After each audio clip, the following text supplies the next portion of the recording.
আসসালামু আলাইকুম, কেমন আছেন সবাই? নিশ্চয়ই আল্লাহর রহমতে অনেক ভালো আছেন। আলহামদুলিল্লাহ, আমি জান্নাত নতুন একটা ভিডিও নিয়ে চলে আসলাম আপনাদের মাঝে। ভিডিও শুরুতেই বলছি, আপনারা সবাই একটু ক্ষমার দৃষ্টিতে দেখবেন।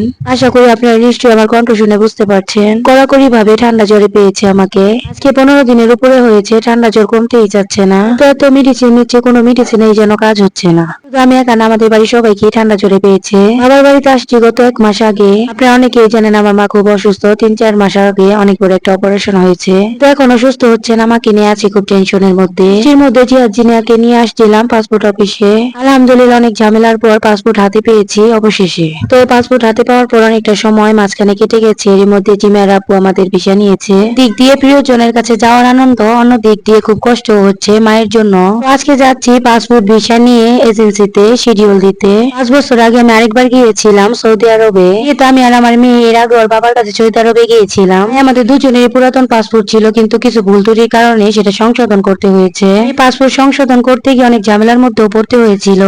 যাই হোক, সব বাধা পেরিয়ে এখন আলহামদুলিল্লাহ সবকিছু ওকে আছে। জিয়াদের জন্য পাসপোর্ট বানানো হয়েছে। মাশাআল্লাহ, জিয়াদ তো খুব খুশি, সে যাবে তার বাবার কাছে। মাঝখানে 3টা বছর পার হয়ে গেছে, জিয়াদ জিয়াদের বাবাকে দেখে না। জিয়াদ জিনিয়াকে আজকে সাথে করে নিয়ে যাচ্ছি, কারণ ওদের ছবি তুলতে হবে। জিয়াদ তো সব জায়গাতে আমার সাথে সাথেই যায়, কিন্তু জিমিয়াকে খুব একটা নেওয়া হয় না। আজকে দুজনকে নিয়ে যাচ্ছি, একসাথে 2টা কাজই সেরে আসবো। এজেন্সিতে যাওয়ার পর জিমিয়া জিয়াদের ছবি তুলবো। প্রচন্ড গরম পড়ছে বাংলাদেশে, আর একটু পর পরই বৃষ্টি চলে আসে। একদমই বাইরে যেতে ইচ্ছে করে না এই গরমের মধ্যে। ও কিছু করার নাই, যেতে তো হবেই। এবার যখন সৌদি গিয়েছিলাম তখন এতটাও ভেজালে পড়তে হয় নাই। ভেবেছিলাম দ্বিতীয়বার যাওয়ার সময় একদমই সহজ হবে, কিন্তু এবার আরো বেশি ঝামেলায় পড়তে হচ্ছে। একদিকে মা অসুস্থ, কাগজপত্রের ঝামেলা অন্যদিকে। অনেকটাই পেরেশানির মধ্যে আছি, তার মধ্যে বাচ্চা সহ আমি 3জনই খুব অসুস্থ। এই নানান ঝামেলার কারণে ভিডিও দিতে পারি না ঠিক মতো। রিচ এঙ্গেজমেন্ট একদমই ডাউন হয়ে গেছে। কোনো কিছুই ভালো লাগে না শরীর অসুস্থ থাকলে। সুস্থতা মহান রব্বুল আলামিনের অনেক বড় নিয়ামত। আর আল্লাহ তাআলার এই বড় নিয়ামতটা তখনই বোঝা যায় যখন শরীর অনেকটাই অসুস্থ বোধ হয়। যাই হোক, দোয়া রইল সবার জন্য, আল্লাহ তাআলা যেন সবাইকে পরিপূর্ণ সুস্থ রাখে। তো যাই হোক, আপনারা দেখতেই পাচ্ছেন এখন আমরা অটোতে করে যাচ্ছি এজেন্সি অফিসে। আমাদের বাড়ির সামনে থেকে অটোতে করে গেলে খুব একটা দূরে না, মাত্র 10-15 মিনিটের রাস্তা। যাই হোক, চলে আসলাম একদম অল্প সময়ের মধ্যে ভাইয়ার অফিসে। আগের বার যখন আমি গিয়েছিলাম সৌদি আরবে, তখন এই ভাইয়াটাই সবকিছু করে দিয়েছে। শুধু আমি না, আমাদের এলাকার অনেকে আসে এই ভাইয়াটার কাছে। ভাইয়ার এখানে কাজ শেষ করলাম, এখন যাচ্ছি ছবি তোলার জন্য। আমি চাইলেই পারতাম এখানে ছবি তুলতে, কিন্তু এখানে ছবি তুলবো না, অন্য জায়গায় যাবো ছবি তোলার জন্য। ভাইয়া বললো এম্বাসির জন্য একদম ঝকঝকা ফকফকা ছবি লাগবে।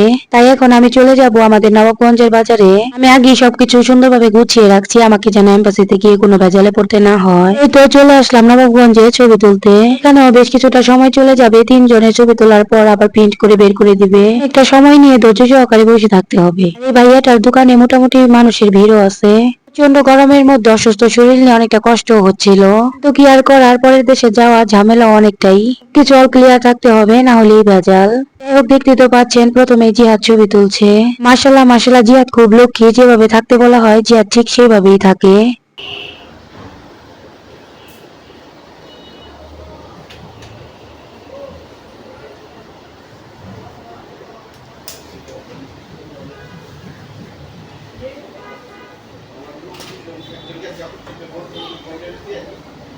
যাই হোক, আলহামদুলিল্লাহ 3জনেরই ছবি তোলা শেষ। এখন অপেক্ষা করছি, কারণ ছবি প্রিন্ট করা হচ্ছে। একটা দিনই চলে গেল আজকে ছবি তুলতে এসে। যাদেরকে নিয়ে একা একা কোনো জায়গায় আসা কতটা যে কষ্টে, সেটা শুধু মায়েরাই বুঝতে পারে। কিন্তু কি আর করার, প্রবাসীর বউদের তো পথ চলাটা ততটাও সহজ নয়। শুধু প্রবাসীর বউরাই বুঝতে পারে একা একা সবটা সামলাতে কতটা কষ্ট হয়। কখনো ভাবতেও পারি নাই যাওয়ার আগে এরকম একটা পরিস্থিতিতে পড়তে হবে, বাচ্চাদের সহ এতটা অসুস্থ হয়ে যাব। যাই হোক, আপনারা নিশ্চয়ই বুঝতে পারছেন ভয়েস দিতে দিতে আমার ভয়েসটা আরো ডাউন হয়ে যাচ্ছে। এরপর ছবি তোলা শেষ করে আসছিলাম নবগঞ্জের বাজারে, এখান থেকে তেঁতুল কিনতে। আর আপু বলছে যাওয়ার সময় তেঁতুল নিয়ে যেতে।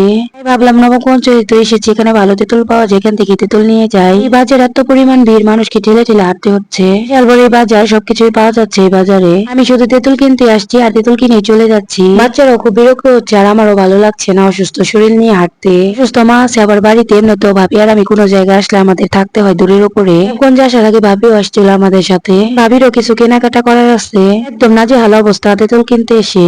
বাচ্চাদেরকে নিয়ে হাঁটা যায় না এত মানুষের ভিড়ের মধ্যে। এই তো বাজার থেকে এখন আবার চলে আসছি জুতার দোকানে।